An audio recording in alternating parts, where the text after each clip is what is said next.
বাহিনীতে বড় বড় আওয়ামী দোসর যারা ছিল,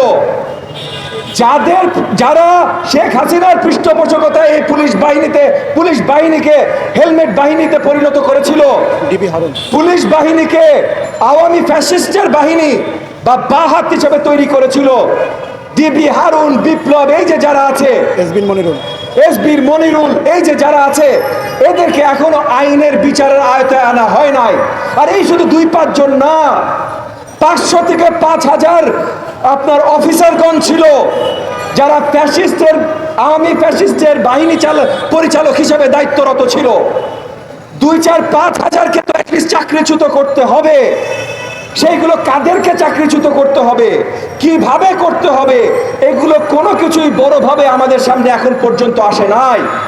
প্রথম যে বিষয়টা এখন জাতির জন্য অত্যন্ত গুরুত্বপূর্ণ, যে সুদূর 15.5 বছরের যুদ্ধের পর এবং একই সাথে পুরো জুলাই মাস থেকে শুরু করে আগস্টের 5 তারিখ পর্যন্ত গণ আন্দোলনের পর যেই ফ্যাসিস্ট সরকারকে আমরা টেনে নামাতে সক্ষম হয়েছি, এই যে তারপর 5ই আগস্ট যেই ফ্যাসিস্ট হাসিনা দেশ ছেড়ে পালাতে বাধ্য হয়েছে, সেই ফ্যাসিস্ট সরকারের পতন ঠিকই ঘটেছে, কিন্তু আজকে বাংলাদেশ সরকারের প্রত্যেকটি জায়গায়, প্রত্যেকটি দপ্তরে প্রত্যেকটি টেবিলে কে দাঁড়ায়, সেই ফ্যাসিস্ট সরকারদের দোসরদের কিন্তু আমরা সরাইতে পারি নাই।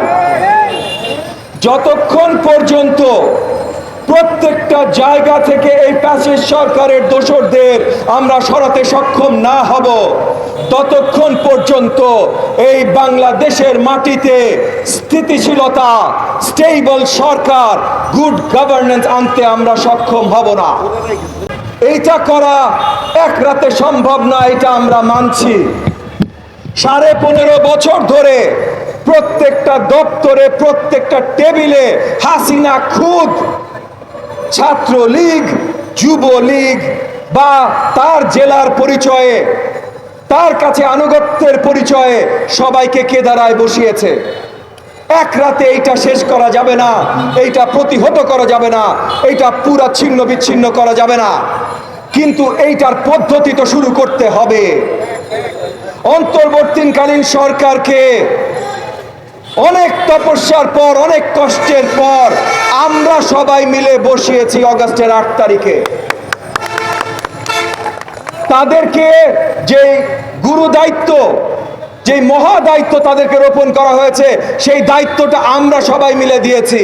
আমি আবার পরিষ্কার করছি, আমরা সবাই মানে 17.5 কোটি বাংলাদেশের জনগণ না, আমরা সবাই মানে যারা আন্দোলন করে ফ্যাসিস্ট হাসিনার পতন টেনে এনেছি, আমরা সবাই মিলে এই অন্তর্বর্তীকালীন সরকারকে এই জায়গায় বসিয়েছি এবং অনেক আশা প্রত্যাশা নিয়ে বসিয়েছি। এমন আশা প্রত্যাশা নিয়ে বসিয়েছি যার প্রথমেই ছিল যে ইনারা আমাদের জনগণের জন্য কাজ করবে। বসিয়েছি হয়তো আমরা কয়েকশো জন, কিন্তু তারা কাজ করবে 17.5 কোটি বাংলাদেশের নাগরিকদের জন্য। দ্বিতীয় প্রত্যাশা ছিল যে এই 17.5 কোটি নাগরিকদের জন্য সঠিকভাবে কাজ করতে হলে সঠিক নির্বাচনের ব্যবস্থা করতে হবে, এবং সঠিক নির্বাচনের ব্যবস্থা করতে হলে অনেক সংস্কার প্রয়োজন, যেগুলো ছাড়া এই অবস্থায় নির্বাচন দেয়া যাবে না।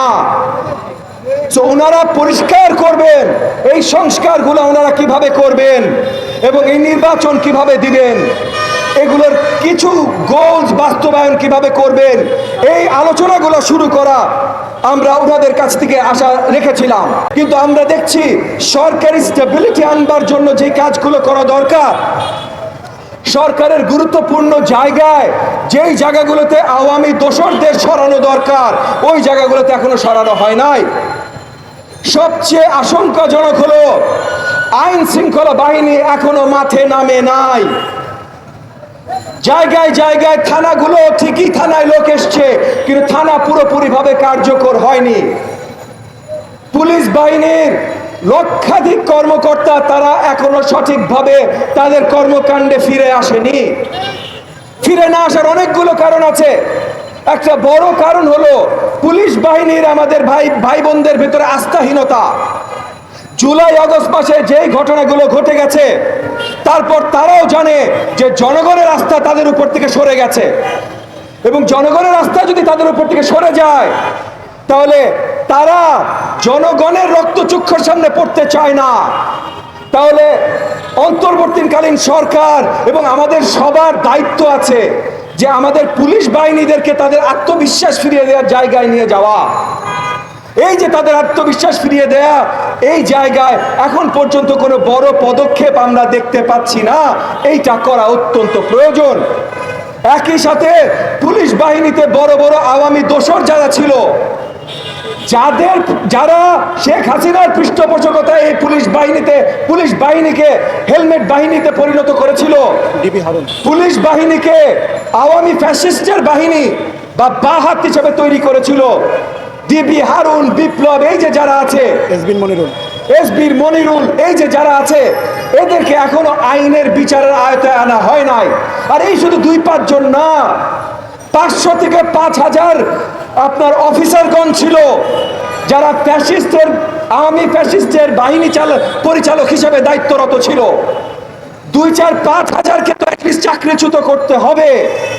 সেইগুলো কাদেরকে চাকরিচ্যুত করতে হবে, কিভাবে করতে হবে, এগুলো কোনো কিছুই বড়ভাবে আমাদের সামনে এখন পর্যন্ত আসে নাই।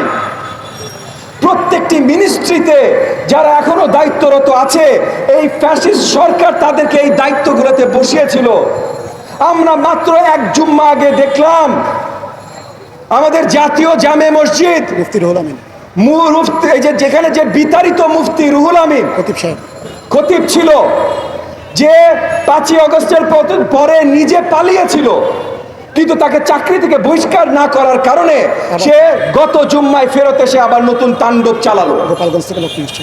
তো সে এই জিনিসগুলো হচ্ছে, তার কি এর আগে চাকরি চলে যাওয়া উচিত ছিল না? তার বিরুদ্ধে কি কেস ফাইল হওয়া উচিত ছিল না? তার বিরুদ্ধে কি আইনি কর্মকাণ্ড শুরু হওয়া উচিত ছিল না? আর সেটা যদি শুরু হতো, সে পলাতক ছিল ভাই। তার বিরুদ্ধে যদি আইনি কর্মকাণ্ড শুরু হতো, পলাতক অবস্থা থেকে সে ফেরত এসে এই কাজ করতে পারতো? সে পারতো না। তাহলে এই যে সরকারি অবস্থানের স্থিতিশীলতা আসছে না, কারণ আমরা দেখছি আমাদের সরকার সেই জায়গার যেই ভূমিকাগুলো তাদের রাখা দরকার সেগুলো তারা রাখতে পারছে না।